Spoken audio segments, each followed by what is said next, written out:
Toda nação, toda mesmo, precisa de um tipo de manual de regras para o poder. Um documento que diz quem manda, como manda e, talvez o mais importante, quais são os limites desse poder. Esse documento a gente conhece como Constituição. E é sobre ela, sobre como ela funciona, que a gente vai mergulhar hoje.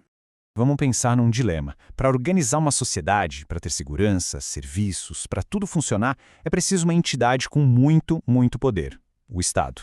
Só que aí é que mora o perigo, né? É um paradoxo que assombra a humanidade há séculos. Como é que se dá poder suficiente para o Estado sem que ele acabe nos esmagando? Como se controla algo que, por definição, é a força mais poderosa que existe? Antes de mais nada, o que é esse tal de Estado? Bom, não é uma coisa abstrata, uma nuvem no céu. No mundo das leis, o Estado é tratado como uma pessoa jurídica. Pensa nele como se fosse uma empresa gigante. Ele pode ter propriedades, fazer contratos, mas o mais importante é que ele pode ser responsabilizado. Ele tem obrigações, tem deveres. E ele age através do governo e dos seus funcionários para cumprir a parte dele no acordo. E é aqui que a coisa começa a se equilibrar. O poder do Estado é fundamental, mas ele precisa de um freio, de um contrapeso. E a grande solução que a civilização encontrou para isso foi o constitucionalismo. Não é só a ideia de que o poder deve seguir regras, não, é muito mais profundo. É a ideia de que o poder já nasce das regras e está abaixo delas. O poder não é o mestre, ele é um servo da lei. Mas claro, essa ideia de colocar rédeas no poder não apareceu do nada, né?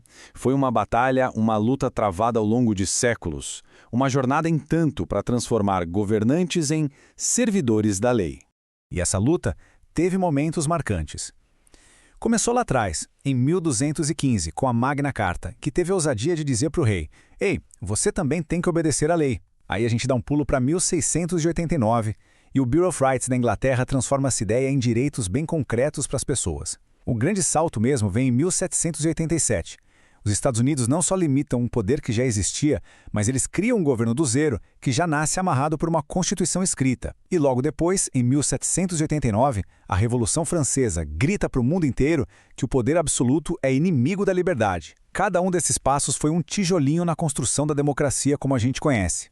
Beleza, então a gente entendeu a necessidade desse manual. Mas aí vem a pergunta de $1 milhão. Quem é que tem o direito de escrever esse manual? Se a Constituição está acima de todo mundo, de onde vem a autoridade para criar a regra que manda em todas as outras?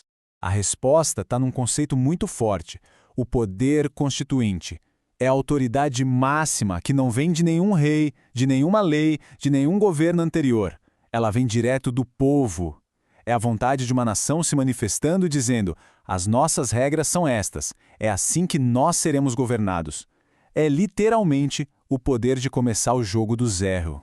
Só que esse poder de criar se mostra de duas formas bem diferentes. Pensa no originário como se fosse a erupção de um vulcão. É uma força da natureza que cria um terreno totalmente novo no momento de ruptura, como uma revolução. Ele não segue regras, ele cria as regras. Já o poder derivado, esse é outra história. Ele é como um arquiteto reformando um prédio. Ele pode mudar muita coisa, claro, mas ele precisa respeitar a estrutura original, os pilares. Ele tem que seguir as regrinhas que a própria Constituição determina para que ela possa ser alterada. Bom, já vimos a história de onde vem o poder para criar as regras. Agora, vamos direto ao ponto. Afinal, o que é uma Constituição?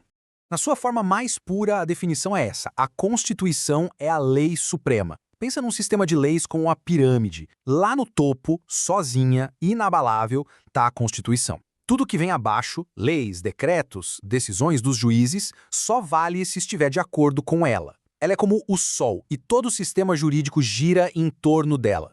Mas na prática, o que ela faz no dia a dia? Bem, ela é o DNA da nação.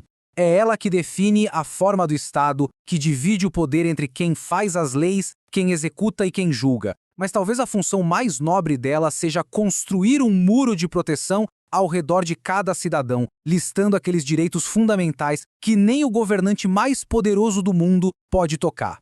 Mas será que uma Constituição é só um texto legal, frio, um conjunto de regras e pronto? Ou tem algo mais aí? A verdade é que existem diferentes lentes para enxergar a alma de uma Constituição, e a gente vai olhar agora por 3 das mais importantes.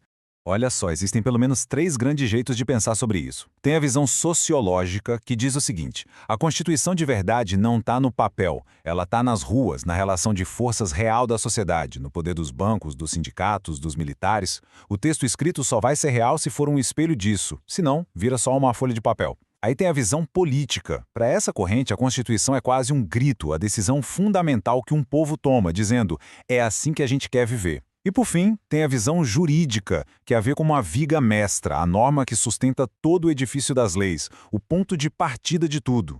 E aí, qual dessas visões é a correta? A resposta é que talvez nenhuma delas sozinha consiga contar a história toda. Uma Constituição de verdade é ao mesmo tempo o espelho que reflete a sociedade, a declaração que projeta o futuro dela e o alicerce que sustenta o seu presente. É a soma de tudo isso. A história que foi vivida, a decisão que foi tomada e a base que foi construída.